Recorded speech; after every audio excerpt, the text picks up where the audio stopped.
Thanks a lot, dude. There, Jeez, what am I going to we're say now? we're live.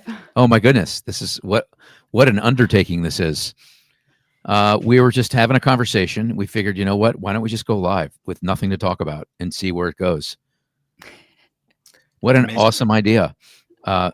Kobe Hackalier, Donna Chichevsky, Greg Scher. Can you believe summer's over? Basically, it's done. Ugh, It's I like, can't believe you got both our last names right. I know, right? Well, actually, and he got my first name right. Yeah, yeah. he nailed it all. That'll never Well, you know, happen. nobody gets my last name right for the most part. I get Scher and Sheer somehow. I don't really understand why. And then my only option is to be like, it's Cher, like Sonny and Cher. And of course, she's so old. Most people look at me like, "What? Yeah, who's that? What are you talking about?" Or I wanna share my charm with you. Are you Hey, have you feeling been seeing FHFA Director Pulte's tweet fest on mortgage fraud? it? I think you Uh, know so Yeah. I actually early on when he first started tweeting, I turned my notifications on, like the bell icon, and so I would get notified every single time he tweeted. And within the last week, I had to turn that off. I mean, he's a tweet machine. Makes Trump look like a pedestrian when it comes to tweeting. It's unbelievable. It's Yeah, crazy. I think the two of them are getting together in the bathroom at 1 a.m. and firing them off. Well, I'm not going to touch that, figuratively speaking, of course. Yeah. But you know, something. First of all, you really went after him, Kobe. Yeah. There's one particular line in your LinkedIn post. I was like, whoa. Good thing he's not a lender. He'd be shut down. But something to the tune, if you called him what? Do you remember? Was it the reference to him cosplaying J. Edgar Hoover? That, Was and then there was something else in there too. Trump's something. Yeah. Was it a lapdog reference? Yeah. I mean, that's Ooh. man. No regrets on that. No, I'm not about to tattoo it on my neck, but no regret. Well, here's what there's been pushback by our industry. People are out there saying, well, it's not as pervasive as it used to be. The stats are much less than they used to be. Yeah. I just wonder if we're all talking about the same thing. I mean, it seems like he's hyper focused on consumers misidentifying, if that's even a word, whether it's a primary or secondary. And obviously, if you knowingly say something's going to be your primary residence when you full well know it's going to be a second home or a rental property, then yeah, that's, you're lying and you're getting a better rate as a result. You're getting better terms. Yeah. So what say you, Kobe? Why'd you get so fired up on this? Why are you so fired up? Because I think it's I think it's cannon fodder. I think what he's doing is weaponizing the Fannie and Freddie rules to try to take out a political enemy. And I think the objective for many months now, or since the inauguration, has been to bully the Fed into doing what the administration wants. And that hasn't worked. Powell's not caved. It looks like he's about to, but only because he's got justification now with, or at least he thinks he has justification now. And I think that they've found every which way to try to push the Fed into doing what they want to do. And this is just the latest tactic. And it's all smoke and mirrors to take away from the other policy levers that he could pull to make affordability happen. There are other things that they could be doing, but they want to take away from the fact that they're operating in a budget deficit. And I don't want to get too political, but to make the claim, if you're the director of the FHA, and to make the claim on Twitter that fraud is out of control, that's a direct quote. And here's an email address to report fraud, making it as if we've got some rampant issue in the mortgage industry, when we know that a rampant issue in the mortgage industry is trust among Gen Z and millennial borrowers. So to throw gasoline on that fire, I think, is completely irresponsible. Donna, what are your thoughts? Okay, I agree with that part of it. But when you have somebody in a position of power who is committing fraud, who is blatantly lying on mortgage documents to get better terms, to get a better interest rate, then yeah, something should happen in that instance. They should have to be penalized for that. I mean, what else could they be lying about? What else are they doing wrong? They shouldn't be in that position of power and do something like that. I have this thought that keeps going through my head. I'm going to throw it out here because I originated loans for a very long time. I feel like it's as much or more the responsibility of the lender to not let that happen. Am I out of my mind, Kobe? I think there's an element of responsibility. I'm not sure if it's total responsibility. If someone's buying two homes at the same time and you're the lender on one and there's another lender on the other, how would you know, right? Most of the time you wouldn't. And I think it's the lender responsibility to ask the right questions, to inform the borrower. Look, I'm not defending, Lisa Cook here. I'm not defending, if she knew about it and she did it on purpose, she should be punished for it. What I'm talking about is the broader sense of the FHFA director that is singling out people and targeting people. That's not the role. That's not his job. It's not what he was put in place to do. And for me, there's an element of disappointment because it was like, hey, here's somebody from our industry, from the home building industry, a legacy home builder, one of the biggest ever, that's now in a position of power here. What a great liaison into that world. And all I've seen from him has been just devolving into just a mad rush of tweets, trying to bully folks across. What about Vantage Score? What about what he's done to try and even the playing field with Vantage Score? Isn't that great? Positive? Yeah. I mean, that needs to go a step further and there's more work to be done there. But that's my problem. He's losing focus on those kind of things by engaging in this kind of Twitter war or X war, whatever you want to call it now. So that's where my frustration, disappointment comes from, is that I think there's so much more to be done with the office he's in than going after one of the Fed governors. How about you're right about that. He's supposed to be helping with the housing issues that we have. And so what are his agenda items? What should he be focusing on? I think that's where he should be more so focused. And yeah, he could be bringing up the fraud that is taking place and dealing with that too, but maybe not heavily focused so much on that on social media. I don't have a feeling like he's got it out for the mortgage or lending or housing. I don't feel like I feel like he's in our corner. I don't. That's how I see it now. This idea of Fannie and Freddie merging into one entity, I'm concerned about that. Now, I'm not an expert, like the MBA is, but the fact that CHLA and the MBA are throwing caution to the wind, saying, stop, this is not a good idea. It's going to thwart competition. We need them. We need healthy competition in the marketplace. Like, that's what we pay them for. Like, that's enough for me to pause and go, wait a minute, there's got to be more to this. So that, I'm not going to call it reckless, but it's troublesome that the trade groups that support us are not all in on that. That tells me where there's smoke, there's fire. Donna, do you have any opinion on that? I would say, like, I'm not as well versed as I would say like my counterparts are at CHLA, but I know that they have, written some great papers on that. So check them out on communitylender.org. Look at you with the plug, little sneaky plug there. Okay. All right. I see you. Hey, CHLA is coming to DC. Yes. We've got our advocacy summit on the 8th and 9th.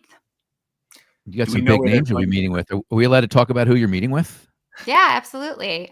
We've got several meetings with Ginnie Mae, FHA, Freddie Mac, but more importantly, well, I shouldn't say more importantly, but we've also got meetings with Mark Calabria and the senior staff at FHFA, and we're hoping that Pulte will be stopping by. Now, should we tell Director Pulte that Kobe's going to be in DC next week, not far from the White House? I'd like to see those two square off, have a conversation. That could be hot. I'm not going to tell him where you're staying, Kobe, but hey, you'll be within a mile of the White House on the third and fourth, second and third, second through the fourth. Yeah, as someone who's not committed mortgage fraud, I would say bring it on, man. I'd love to have that conversation. I'm not afraid. It would be constructive. You're fun to talk to, right? I mean, I think so. I think he'd be fun to talk to too.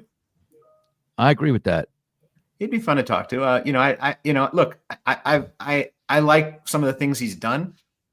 If I thought that he was a complete waste of time in that office, I wouldn't bother posting about my disappointment because, I would say, all right, well, it's another political appointee, same as ever. But I think he can accomplish a lot in that chair, and I'm rooting for him to do so. I just don't like the distractions I'm seeing, and it's been going on for months now.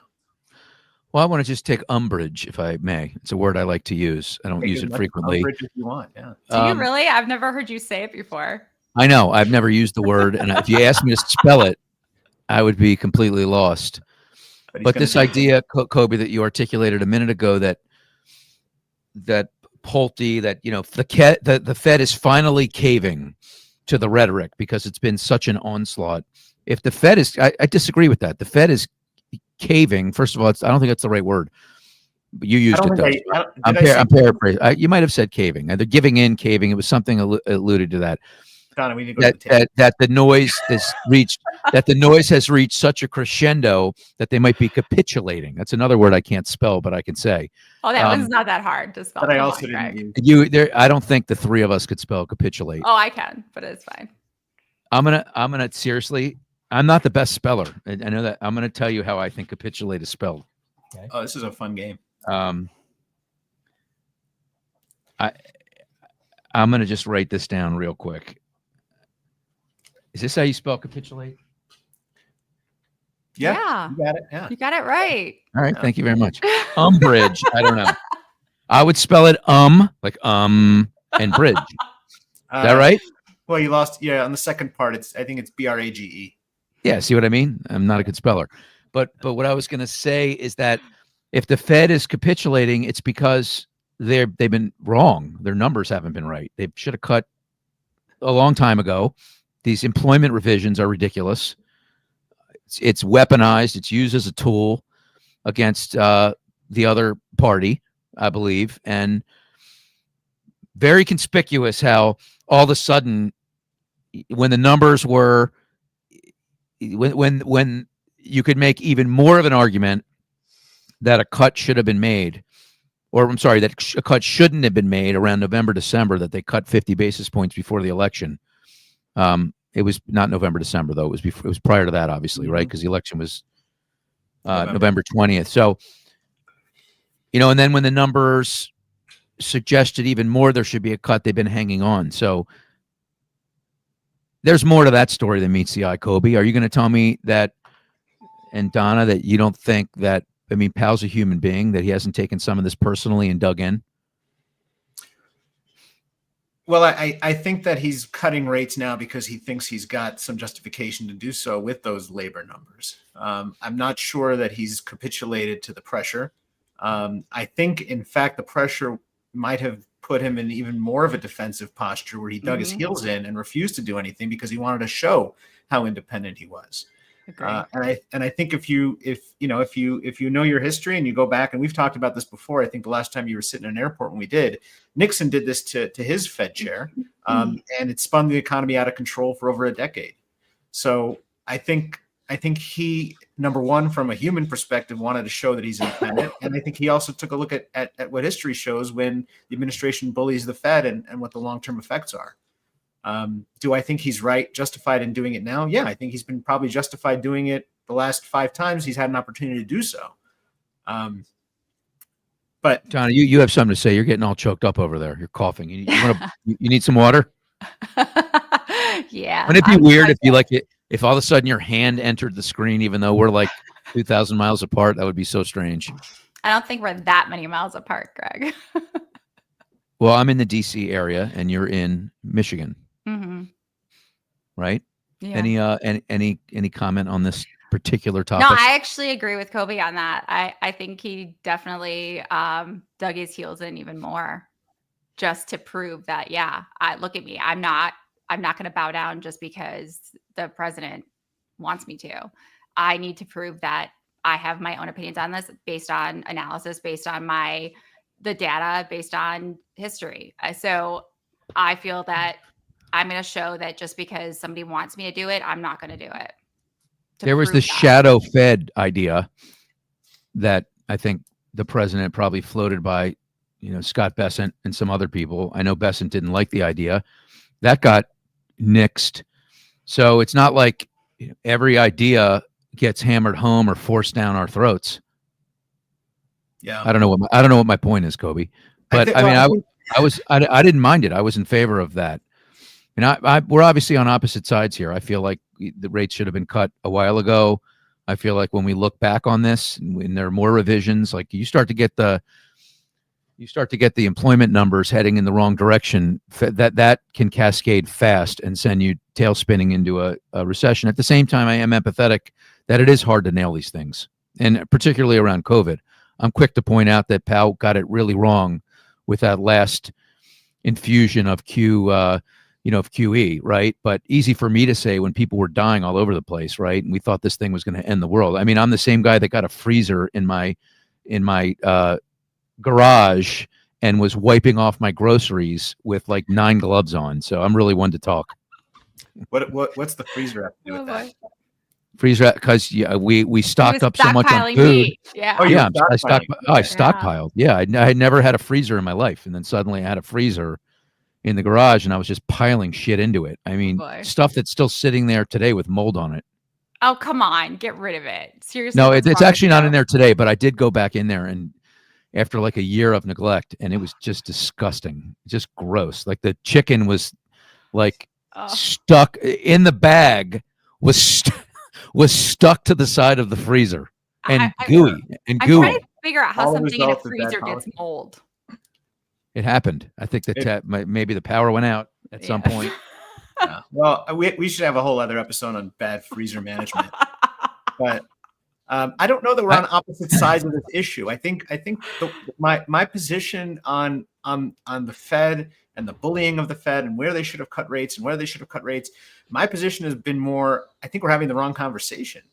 We're not talking about the other issues that are really putting a roadblock in the housing market, the inventory issues, the affordability issues, the zoning policies at the local and state levels that are prohibiting the building affordable housing. And that's where I think the administration is wanting us to go. They're wanting us to have a conversation about how bad the Fed is and how the Fed is hurting us and how the Fed is making mistakes, when in reality, there are bigger issues that have to be solved that we should be talking about just as much, if not more. I think they all get talked about. I don't know. We've spent 20 minutes on the Fed. Well, it's important, right? I mean, that's that's our like aorta, man. I'm not saying it's not, but I disagree there that it's the aorta. I think it's an important organ in the body, but we have other organs that are failing. Which organ? If you had to give the Fed an organ, what would you say? Like the liver. Really? That's really weird how you went right there. That's so strange. I mean, asked and answered, right? I mean, good job. I like that. Quick answers. Donna, if the Fed was an organ, what would it be? Tough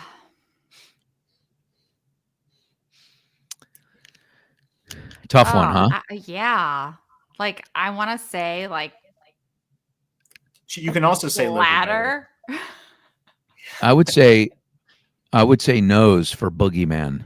It's not an organ. Right? Yeah, and now everybody knows, Donna, you got a very sick sense of humor. Something like that could make you like belly laugh. Very interesting. This is a very casual, impromptu meeting. We were on a Zoom call. It is talking about something completely different. Kobe and I are going to be launching a podcast here soon. We're trying to nail the date, called Overtime, and OT, overtime.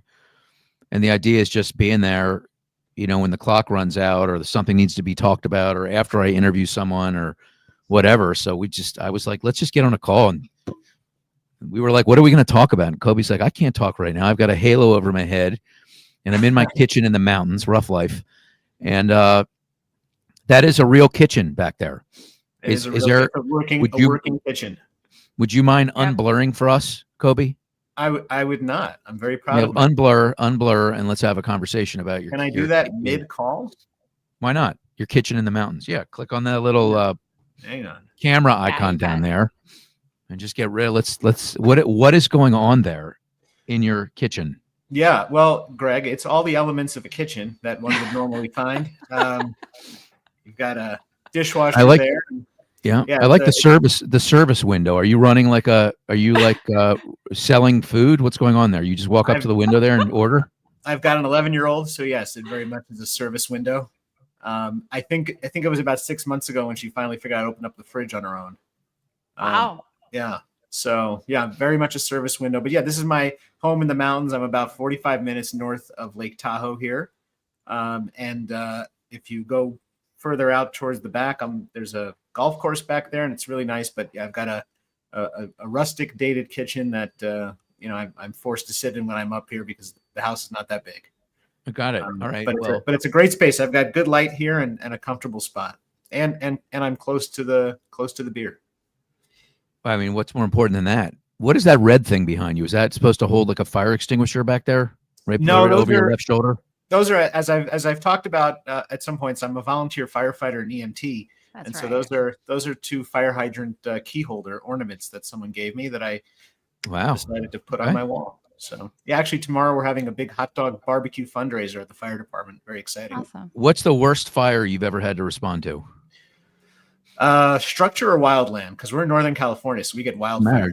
Just answer the Yeah. question. You're always So- peeling me back, man. Stop peeling me back. Let's just dive in. You ask too many questions.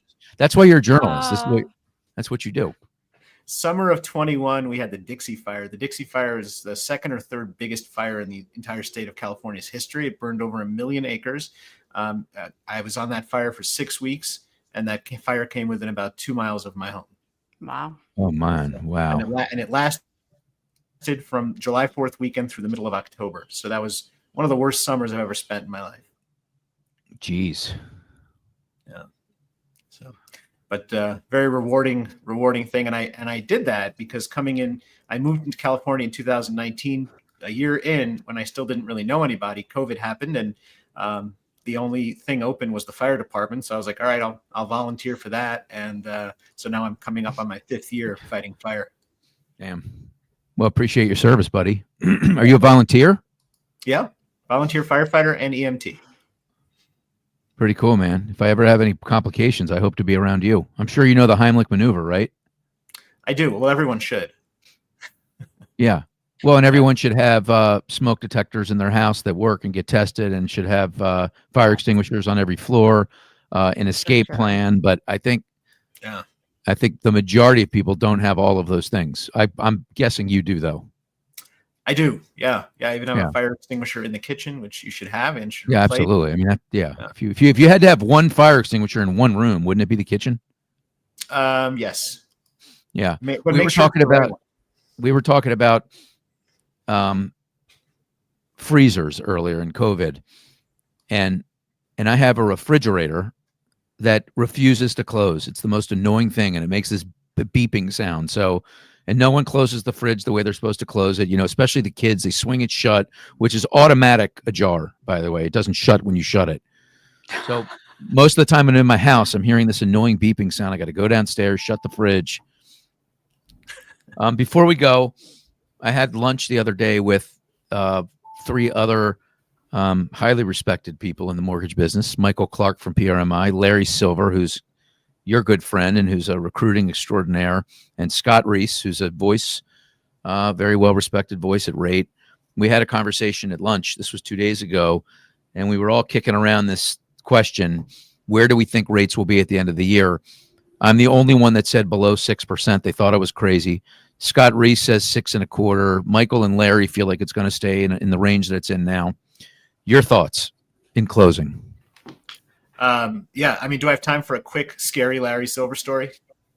I mean, we have all the time in the world, man. Yeah. So I told Larry I was going to be in DC next week and wanted to get together. And he's like, I can't Tuesday. I've got a birthday dinner for one of my kids. And I said, okay, well, Wednesday night I've got a group dinner. Why don't you come there? He goes, yeah. He goes, and we'll celebrate the birthday. And I'm like, whose birthday? Like, is it your birthday that week or your daughter's birthday? Whose birthday was celebrating? He goes, it's yours next Friday, isn't it? And I said, yeah. I said, how the hell did you know that? He's like, it's my job. That's a scary story, isn't it? The guy knew it was my birthday just on a random text chain and wanted to celebrate it. So I love that. scary. Well, hey, that's a good Yeah. friend, man. You got to keep that guy around. So what's the Yeah. answer to the rate question? Are you Yeah. is this another one of these things where you're delaying your answer? No, I'm not delaying my answer. I think if we're on the trajectory we're on right now, I wouldn't disagree with you that we could, see below 6%. I think we're, some of the tariff policy effects are now coming into play. And I think as we continue to see those roll out over the next couple of months, as we continue to see how consumers react to them and how the Fed reacts to the consumer activity, very, very possible. Yeah, I think a lot of it is already kind of baked in. So we'll have to see what kind of surprises are in store to really shift it below that 6% mark. So what are rates? What are rates December 31st, Kobe? Conservatively 6 and an eighth. All right. Well, look, we're very close to each other. I'd say 5 3/4. Yeah. Donna? I was looking around for my crystal ball and I don't have it anywhere near me. Oh, come on. That's no fun. Your glasses are shiny like a crystal ball, though. Yeah, well, I look out of them, not through them. Where does Barry Habib think they're going to be? That's a good question. I don't know. I remember when he spoke at the Housing Wire Summit. The AI summit, yeah. No, it wasn't the AI No, Summit. the Econ Summit. Sorry, yeah, Econ. Yeah, the Econ Summit. He kind of nailed it, man. He was like, he intimated there were political drivers, and it was worth looking at, that rates went down prior to the election, and that there have been revisions. There were revisions since then, and there would be more revisions after he left the stage. And lo and behold, there have been massive, historic revisions.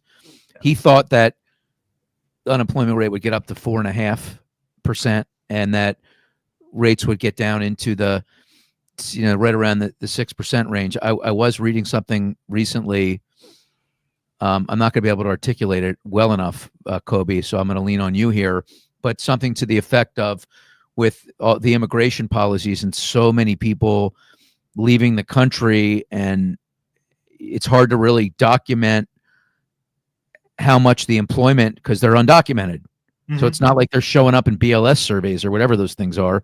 So we're actually not, it's not hitting the number like it would have if they were all documented.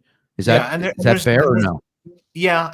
And so for context on the revision part, what you're talking about is Barry thinking that the BLS inflated some numbers around November to try to help the Biden administration, and the opposite effect happened to hurt the Trump administration. So just for context there, yeah, there's a ripple effect in deporting people en masse, because even if they're undocumented workers, they're still helping the industries they're working in to produce product, whether it's building a home or picking grapes or whatever they're doing. The absence of them hurts production in toto, and that hurts companies' ability to keep people that are documented employed. So the ripple effects of removing those undocumented workers go throughout the entire employment arc.